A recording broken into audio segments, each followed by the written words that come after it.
Welcome to another Meet the Expert interview in the Indianapolis UserCon.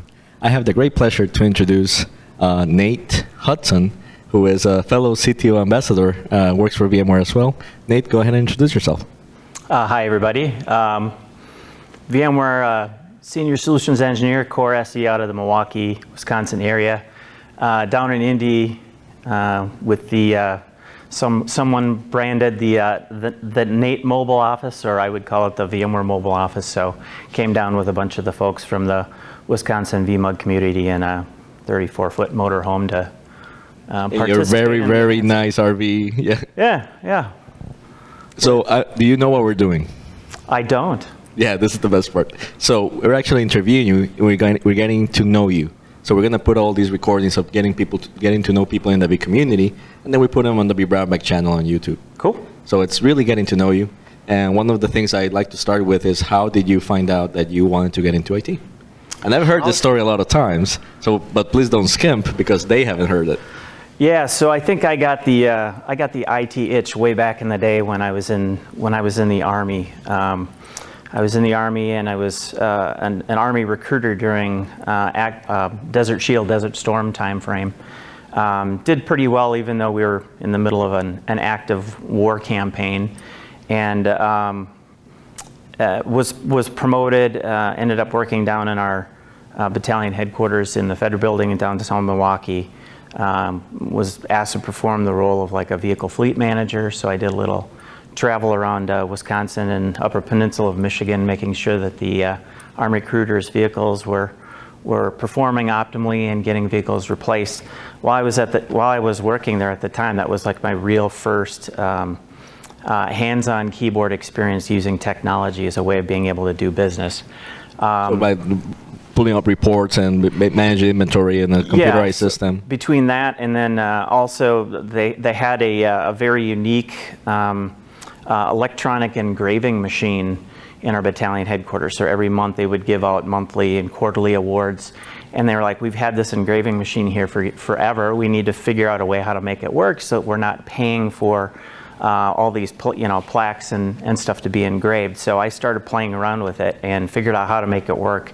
It was kind of funny because I got to be good enough at it where they sent me down to Texas to train like 6 other guys that were within the Army Recruiting Command in the United States to teach them how to use this electronic... Like a CNC... Yeah, it really was, right? So you put electronic plate in the machine, you go into the computer program, and you'd figure out what font type you want and type in the words and stuff, and then it would come down and start going away and making the engraving. So that was kind of like my first niche. I joked about it last night when we were out at the campsite too, about how some of our programs ran on, the old 5-inch floppies, and some of them ran on regular 3.5-inch floppies as well.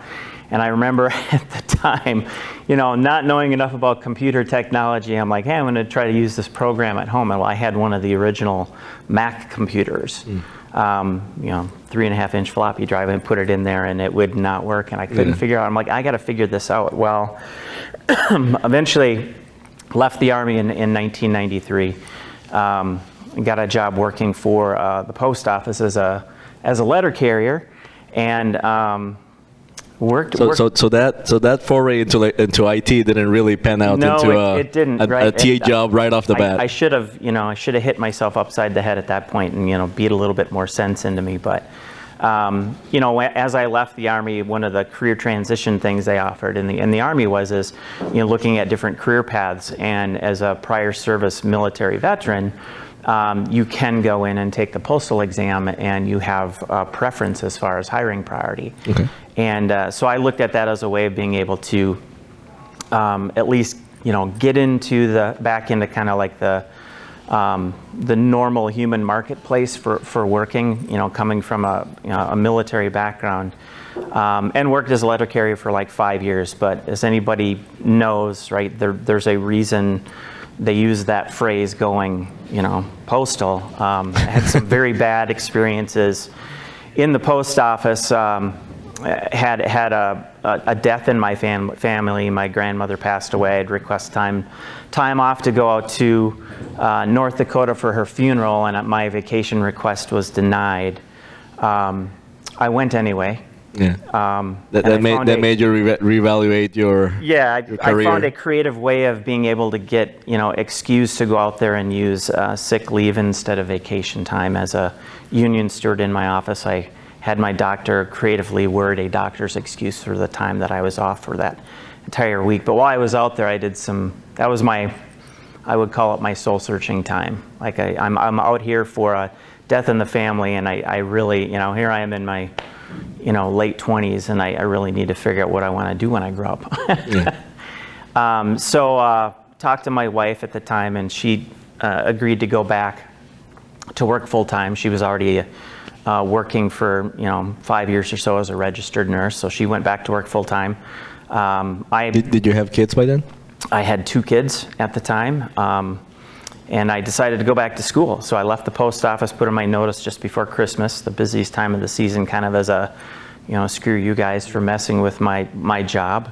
And went back to school at the Milwaukee School of Engineering. So got a degree in IT, management systems. My last year that I worked there, while I was going to school, I got an adult internship job at Harley-Davidson, ironically, which is one of my accounts as a VMware solutions engineer right now, to get myself a little bit of experience before going into the marketplace. So, yeah, that was kind of my aha moment. So your wife really shouldered the burden, so you could. Yeah, that's really cool. That's a very good story. Graduated from Milwaukee School of Engineering. Got hired at Rockwell Automation as a desktop support engineer a week after my 3rd child was born. Oof.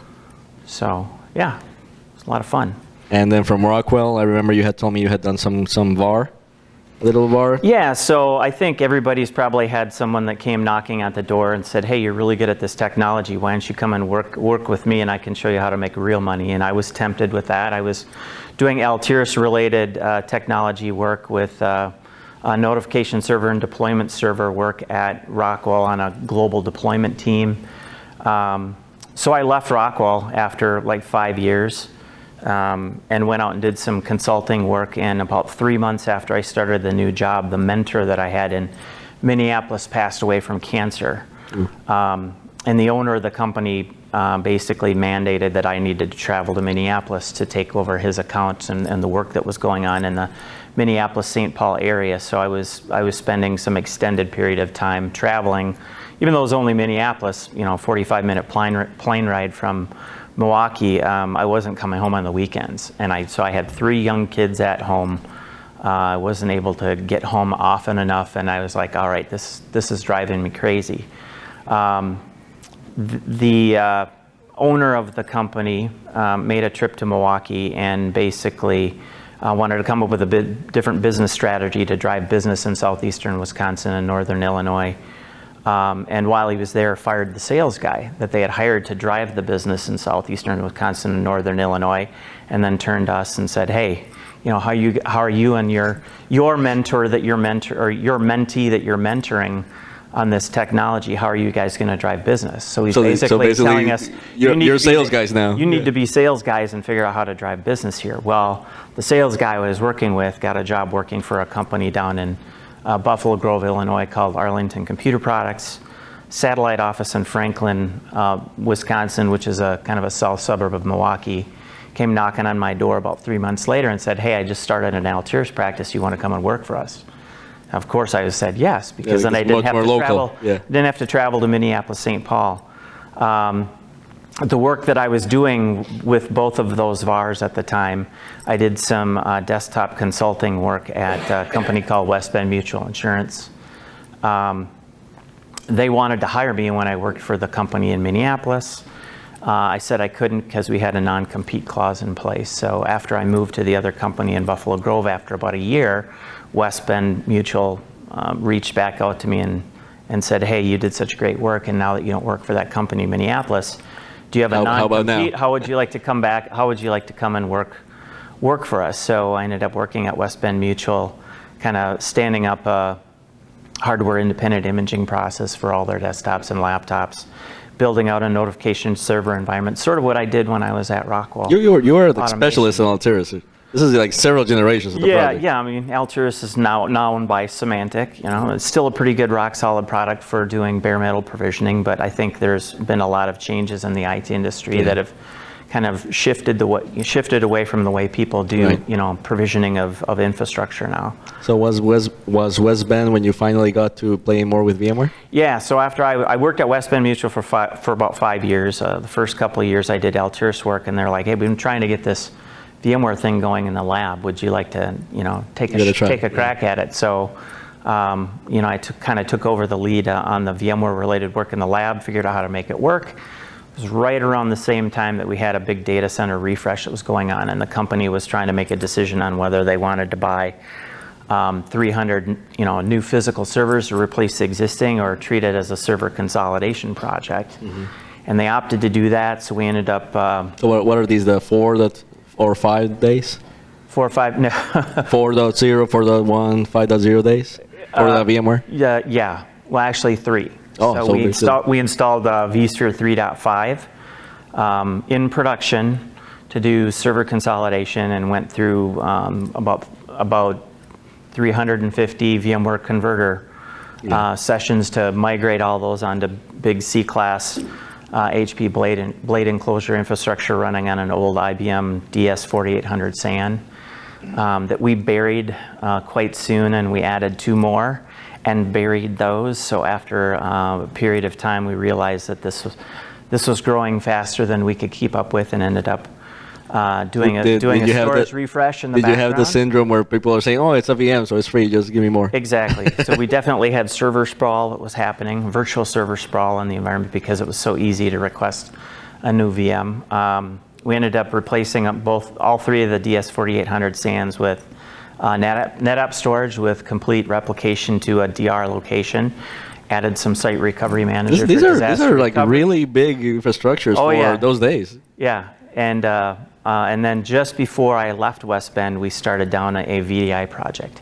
So we were running, at that time, we had just finished upgrading to vSphere 5, roughly.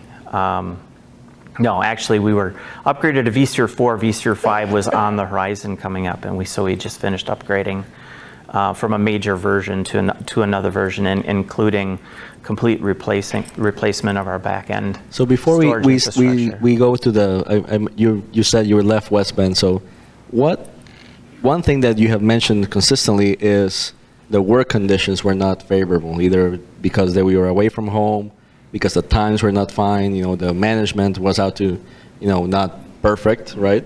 What would you say was your strategy for moving around, if there was anything else from what I just said? So I would say that, this probably doesn't apply to everyone, but when I was going to school at the Milwaukee School of Engineering, my academic advisor, my mentor there at the time, whose son worked at Harley-Davidson, who actually got me in to be that adult intern, he gave me a great piece of advice, and he said, don't stay stagnant in your career. He said, I have 2 pieces of advice for you. Either switch your role within your company, or switch companies about every 5 years to make sure that you stay relevant in the industry and you don't become a dinosaur. And I think that he made that comment directly because of some of the experience that he'd seen some of the people he had mentored and through the university or through the college over the years, where they got put into a role and they stayed there, and suddenly they're out of work because they basically didn't keep up with the change of the times. They didn't keep up with how technology was changing, and their role was basically either outsourced or just removed because of some new technology that came. That's sage advice, considering when he gave it to you, because now it's even like, I don't think it's even 5 years now. It's probably like 3 years now. Yeah. That you have to reinvent yourself. Yeah, 4 years at VMware coming up here in August. So from West Bend you went to? West Bend, I left West Bend Mutual not because I didn't like the company, great benefits, but very limited as far as advancement opportunities. I was a senior systems engineer, and I couldn't figure out how to get into an architectural role. The architecture group at West Bend was more focused on architecture around the front-end web applications and the customer-facing apps. Nothing infrastructure related, which is really where I wanted to focus on. So I left West Bend Mutual, and I went to go work for a company called Fiserv. So the new Fiserv Forum basketball arena just built in Milwaukee was that's where I work. So they're headquartered in Brookfield, Wisconsin, on a VMware virtualization team, kind of responsible for architecture and engineering across the whole corporate environment. So I worked there for 2 years. Very frustrated, not from the environment that I was working in, but by a lot of turnover from upper management within the IT realm where we were kind of aligned to. So there was a lack of guidance and direction on where they wanted us to focus our efforts. So I left Fiserv after working there for 2 years and started working at Kohl's department stores. And I'm sure everybody knows. How did that go? I worked great. Kohl's was awesome. Again, great company, great benefits. If you wanted to move at 150 miles an hour, that's the place to be, because they were re-innovating themselves. A great corporate culture. The CIO of the company truly felt that IT was a corporate asset and was a revenue-generating part of the organization instead of the traditional just cost center part of the business. So they truly believed and felt that technology was a way to be able to innovate and be creative and beat their competition to market. I still remember when I worked there and I got an Apple Watch, and it was the first mobile app from on an Apple Watch was like the Kohl's app that you could run on there from the stuff that we were doing internally within the different projects and stuff. So huge environment, the largest environment that I had worked in. Although it didn't seem like it initially, but after I started getting in and realizing they had, 1,300 plus stores with 2 vSphere hosts in every store, and two data centers set up in an active model with a third SunGuard location for DR. It was the largest environment that I ever worked in. That sounds cool. Was that the last one before VMware? That was the last place before coming to VMware. So how did VMware happen? Did you apply for a position, or there's someone that you knew also said, hey, Nate, I know you, come here? I applied. So I actually applied to work at VMware when I was thinking of leaving West Bend Mutual way back in the day. I interviewed for VMware. At the time when I interviewed, I think the feedback that I got was, you seem very passionate about virtualization technology, but you're still maybe a little green under the gills. So not quite ready to come and work for VMware. Why don't you come and look us up after you had a little bit more experience? So that must have felt like a kick in the butt. It did. I was a little bit bummed out, but I said, if I ever get an opportunity to come and interview for a position at VMware again, I'm going to take a shot at it. So it was right around the time when I left West Bend, I think, is when LinkedIn was starting to come around. Set up a couple of LinkedIn job searches in the area, and sure enough, after I was at Kohl's for a couple of years, alert came up for an SE role within the Wisconsin area, and I reached out to my SE at the time directly and said, hey, I heard this role opened up, I'd like to apply for it. Of course, sure, here you go, here's all the info. And that's kind of how that went. So not like I wanted to leave Kohl's. Kohl's is a pretty cool place to work, but I always had that itch in the back of my mind that, if I ever get an opportunity to come and take a shot at working at VMware again, I'm gonna go after it. Well, and it's very cool because typically if the SC is the one that's bringing you as an SC, he's the one that's gonna mentor you anyways. So he knows what he's getting into, basically. So yeah, exactly. That's a lot of faith that your SC placed in you. All right, so that's amazing, and I want everybody to notice that it says CTO of VMware. This is actually pretty cool that I get to interview him.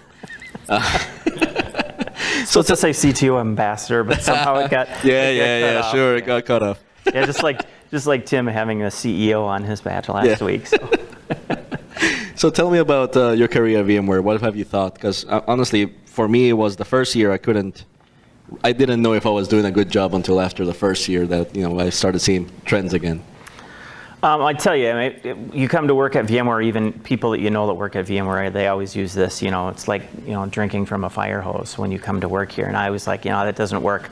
I can't drink from the fire hose. I need to figure out a way to clone myself about 5 more times, and then I'll be able to have multiple Nates, keeping up with everything that I was doing.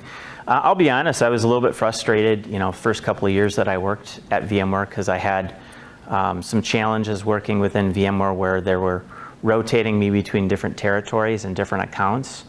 And nothing against VMware, but as part of the sales methodology, there's the concept of this long-term engagement model, being able to stay in the long run, work through the sales process, and get to know your customers, make sure they understand you, and treat you like a strategic partner. And it's very hard to do when every 6 months you're moved to a different area and have to rebuild that trust with your customers. So it was a little bit frustrating.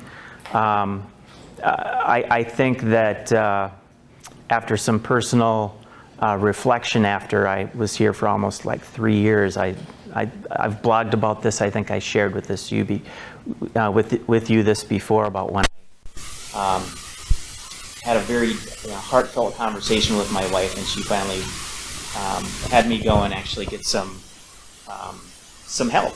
So I was dealing with some challenges that I didn't realize I was dealing with around depression. And it kind of all stemmed from way back when. So if you think about this, my wife would say that I probably was dealing with it for like 15 years, and when I'm sitting here talking to a counselor, the counselor's telling me, well, what do you think it was? I'm like, I've probably only been a little bit bummed out for like a couple of years. And my wife is like, no, it's been longer than that. So I went and got some professional help, and I would encourage anybody else that is struggling with some of their inner demons to go and do the same. Totally changed my attitude, even though I felt like I wasn't being successful as an SE. I found alternative ways of kind of curing that how am I doing a good job at VMware itch, and that's when I decided to take a shot. Every time that I met someone that has anxiety or depression, they're harder on themselves than maybe the situations are sometimes. So that you probably were like expecting more of yourself, because nobody was complaining to you. I'm pretty sure from what you're saying, nobody was telling you, hey, Nate, they weren't putting pressure on you. You were putting pressure on yourself. The feedback you get from your boss, monthly, weekly, one-on-ones, is you're doing a great job. You're doing exactly what you're supposed to do. But for me, I always equated it back to like when I was in the Army. Especially on recruiting duty, which is kind of like sales. Mm-hmm. For the Army, you have to convince somebody on why they should join the military, because we don't have a draft. It's an all-volunteer system. And here's your mission. Your mission for this month is to go and do this. And if you don't complete your mission, you feel like a failure. And for me, the first couple of years at VMware, I wasn't making my quota.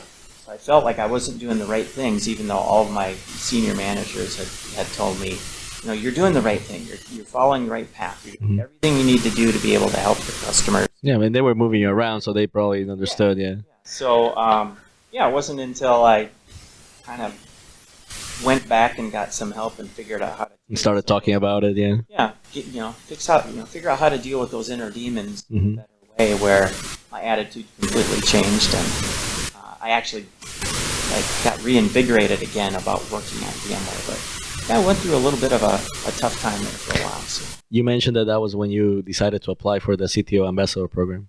Yes, I said, all right, you know what, there's got to be a different way that I can fuel that creative or that successful itch somehow. And I actually started documenting like all the extracurricular work that I was doing outside of just my core solutions engineer work, and decided, all right. Which was?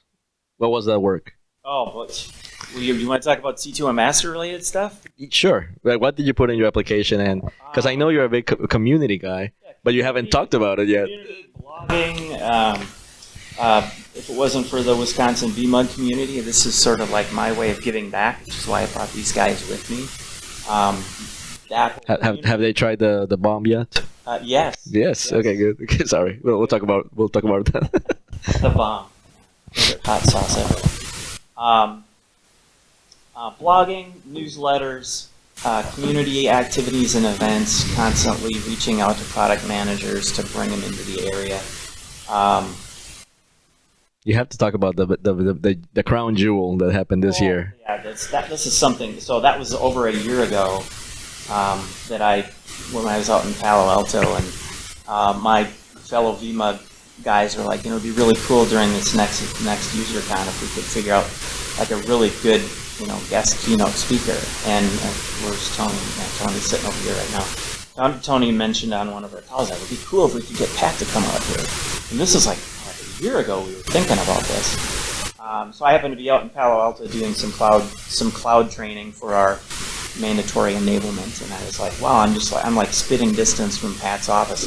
I'm just going to walk over now, see if I can catch him and talk to him. Well, he wasn't there, but his admin was, and she's like, well, that sounds like a great idea. The Wisconsin VMUG is celebrating their 10-year UserCon anniversary, and their 15-year anniversary is yeah, you should just email him. I'm thinking, yeah, right, like Pat's gonna email me, email me back. So I went back and I typed up a quick email over lunch, and no kidding, like 15 minutes after I sent it, he responded back and said, yeah.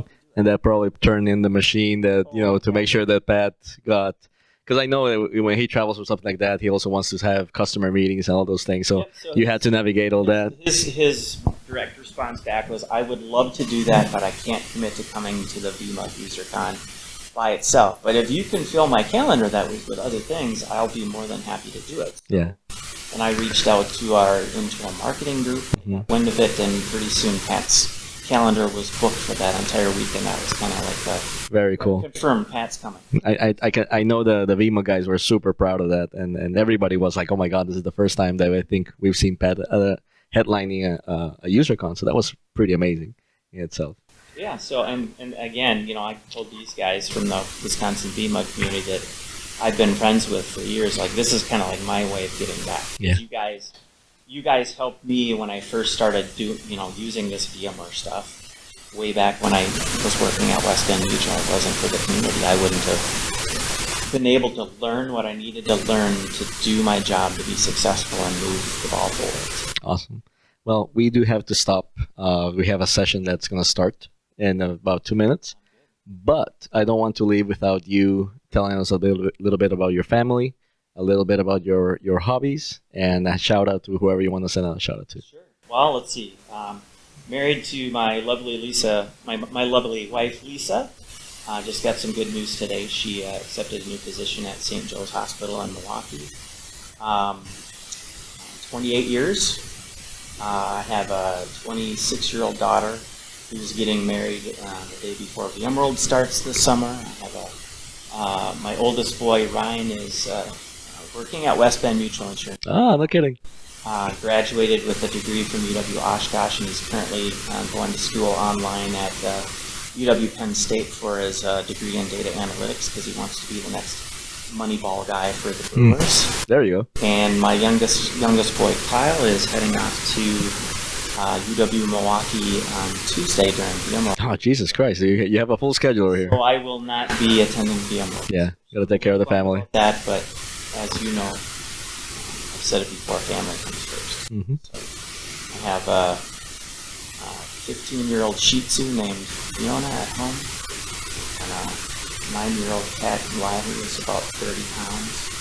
Very big. I would like to give my Wisconsin VMUG leader team a shout out. Okay. That's my personal shout out. So again, you were right there. If it wasn't for these guys, I wouldn't be where I'm sitting right now. Okay. I know I'm just going to mention this because we promised to talk about it. You're a hot sauce aficionado. The bomb. Yeah. So and you love hosting. You love tailgating. You love putting the griller on, and I've seen you also using the Tweet Your Meat, which is actually pretty active in the Wisconsin area. It is. Yeah, I think it's a bunch of the Wisconsin guys and Tim Davis. They basically use the Twitter hashtag. If you live in Wisconsin, you're grilling. You're dealing with bratwurst at some point in time. Obviously, if you're from Wisconsin, beer is a popular beverage of choice as well. So. Awesome. Well, thank you very much for your time, and thank you very much for sharing your story. Yeah, sure. Awesome.